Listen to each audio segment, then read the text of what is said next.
میرا میسج صرف اتنا ہے کہ جینا ہے تو عشق رسول میں جیو. امام مہدی کا زمانہ ان قریب ہے. میرے مصطفیٰ کی حدیثوں کا مفہوم میں آپ کے سامنے رکھ رہا ہوں کہ جب وہ دور آئے گا پوری دنیا میں سوائے اسلام کے کچھ نہیں ہوگا. آپ نے ابھی شاعر سے سنا اسلام تھا اسلام ہے. اسلام ہاں صرف تمہارے گاؤں میں نہیں رہے گا، انشاءاللہ امریکہ میں بھی رہے گا، یورپ میں بھی رہے گا، افریقہ میں بھی رہے گا، اور جتنے چیختے چلاتے ان کی گردن پہ بھی رہے گا. میرے مصطفیٰ نے فرمایا ایک دور آئے گا جب ہر دیوار سے آواز آئے گی اللہ اکبر. ہر جگہ سے اللہ اکبر کی آواز گونجے گی. منبر نور پر جلوہ بار علماء ذویل احترام، مشائخ سادات، حاضرین اہل سنت و جماعت، السلام علیکم ورحمۃ اللہ وبرکاتہ. الحمدللہ الحنان المنان الذي خلق الانسان وعلمه البيان، والصلاة والسلام على رسوله سيد الانس والجان وعلى آله واصحابه ذوي الخير والاحسان. اما بعد فاعوذ بالله من الشيطان الرجيم. بسم الله الرحمن الرحيم. ان الدين عند الله الاسلام. صدق اللہ مولانا العظیم.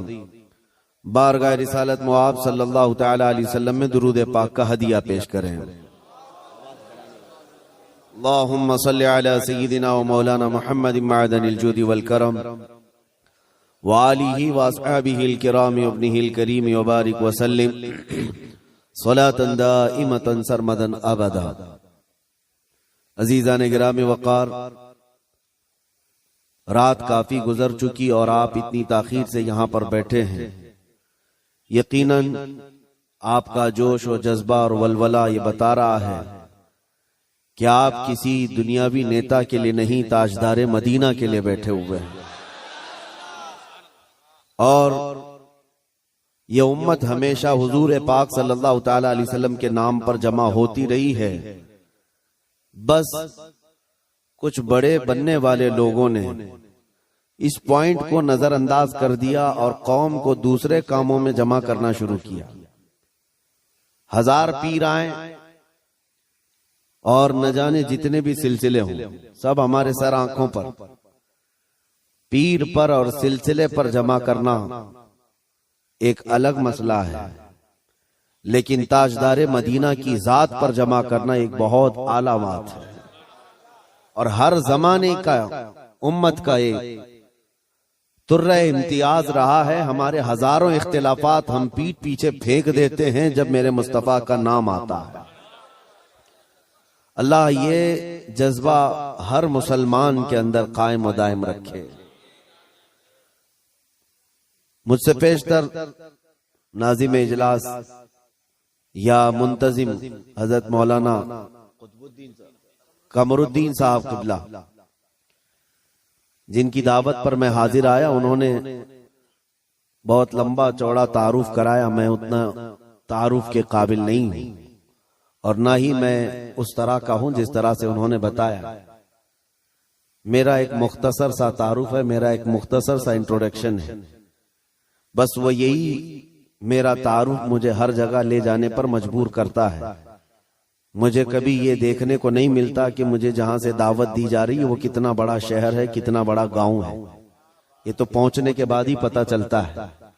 اور وہ ہمارا تعارف صرف اتنا ہی ہے جس کو میں خود اپنے انداز میں عرض بھی کرتا ہوں، یا رسول اللہ تیرے عشق کی بدولت مجھے زندگی ملی ہے، ورنہ ہم اپنے آپ میں کچھ بھی نہیں. اگر میرے مصطفیٰ کا نام نہ ہو تو ہماری زندگی کا کوئی حاصل ہی نہیں.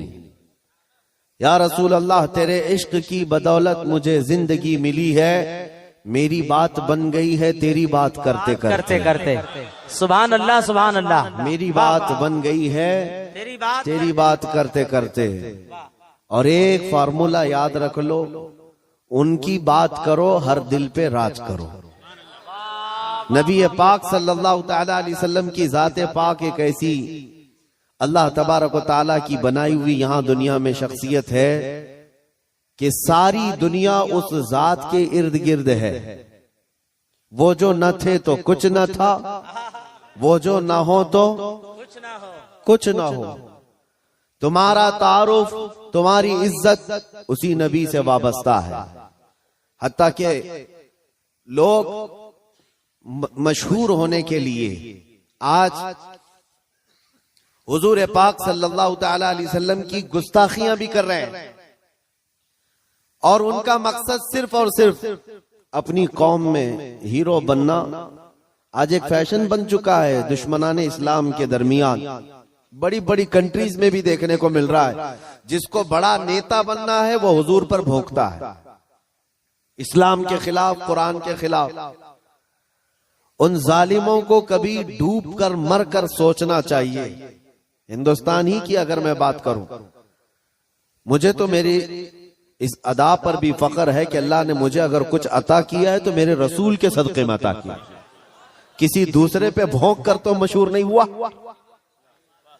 تمہاری کسی کتاب پہ بول کے تو نہیں آیا، نہ تمہارے دھرم پہ بول کر آیا، نہ تمہارے کسی گرو گھنٹال کو بول کے آیا. مجھے میرے مصطفیٰ کی عزت سے اللہ نے عزت دی، اور انہیں یہ سوچنا چاہیے تمہارے پاس رکھا کچھ ہے ہی نہیں جس کو بول کر تم دنیا میں پاپولر بن سکتے. تمہیں پاپولر بننے کے لیے بھی میرے نبی کا واسطہ لینا پڑ رہا ہے. کیا کہنا ہے، واہ واہ. بدنامی سے بھی نام چاہتے ہو. دنیا میں اگر کچھ نام کرنا ہے بدنامی کے ذریعے سے، تب بھی میرے نبی کے نام پر بھونکتے ہو. آج ایرا غیرا نتو کہرا جیسا بھی ہو، اسلام کے بارے میں کچھ کہہ دے تو اس کو چند لوگ ہیرو بناتے ہیں، اور اس پاگل کو یہ نہیں معلوم کہ یہ 4 ہی دن کا ہیرو ہوتا ہے. جو یہ خلاف بھونکتا ہے حضور کی شان میں یا اسلام کے خلاف، اسے یہ احساس نہیں ہوتا کہ وہ اس کی مثال ایسی ہے جیسے بیل گاڑی کے نیچے جو کتا چل رہا ہوتا ہے. اسے کتے کو ایسا لگتا ہے کہ پوری بیل گاڑی میں چلا رہا ہوں. تھوڑی دیر کے بعد بیل گاڑی نکل جاتی ہے، تب اسے پتا چلتا ہے کہ کوئی بیل چلا رہے تھے. تو یہ ان لوگوں کی مثال ایسی کہ انہیں ایسا لگتا ہے کہ اب ساری دنیا میری ہے. ہم نے اپنی آنکھوں سے دیکھا، اور آپ کو بھی میں بتاتا ہوں، ریسنٹلی ہمارے اسی دیش میں ان کتوں کا حشر ابھی کیا چل رہا ہے وہ بھی آپ کو پتا ہے. جنہوں نے اسلام، قرآن اور میرے آقا کی ذات کو نشانہ بنایا، خوب بھونکتے رہے، آج وہ کسی پیپر کے کونے میں بھی نظر نہیں آتے. دوسروں کی بات تو چھوڑو، دور دراز تو چھوڑو، اپنی قوم میں ہی نہیں پوچھے جاتے. وہ رافضی کتا جو اپنا دین بدل کر نکلا تھا، اسلام بھی بدل لیا، نام بھی بدل لیا، دھوتی پہن کر کے نکل کر چند مہینے ان کا فضلہ کھاتا رہا، اس کے بعد وہاں سے بھی کک مار کر کے نکال دیا گیا.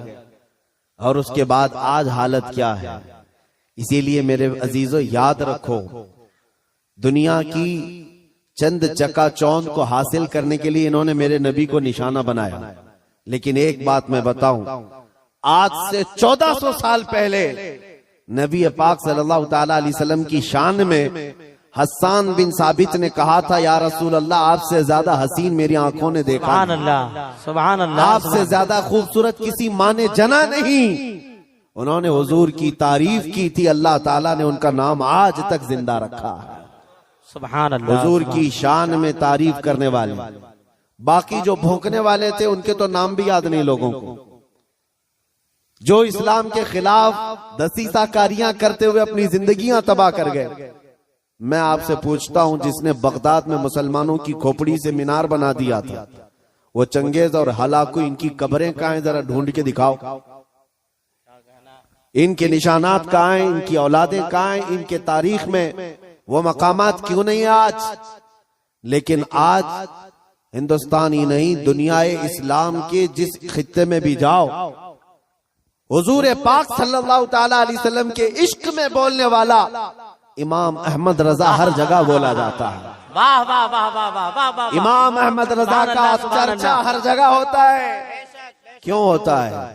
اس لیے کہ اس اعلی حضرت نے اپنی زندگی حضور کے عشق میں فنا کر دیا تھا.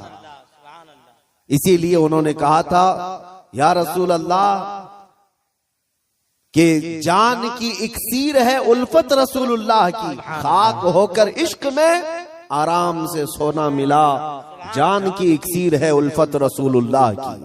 ایک پوائنٹ سمجھ کر کے چلو میرے عزیزوں، میں آپ کو یہی دینا چاہتا ہوں، آج کے حالات گھبرانے کی ضرورت نہیں، بہت تیزی سے ابھی بدلیں گے، امتحانات آئیں گے ابھی تمہارے ہاں، بہت تیز آندھیاں آنے والی ہیں یہ اگلے چند سالوں میں. آندھیوں سے مراد صرف یہی ہواؤں کی آندھیاں مت سمجھو، کفر و شرک کی آندھیاں، ظلم و ستم کی آندھیاں، اور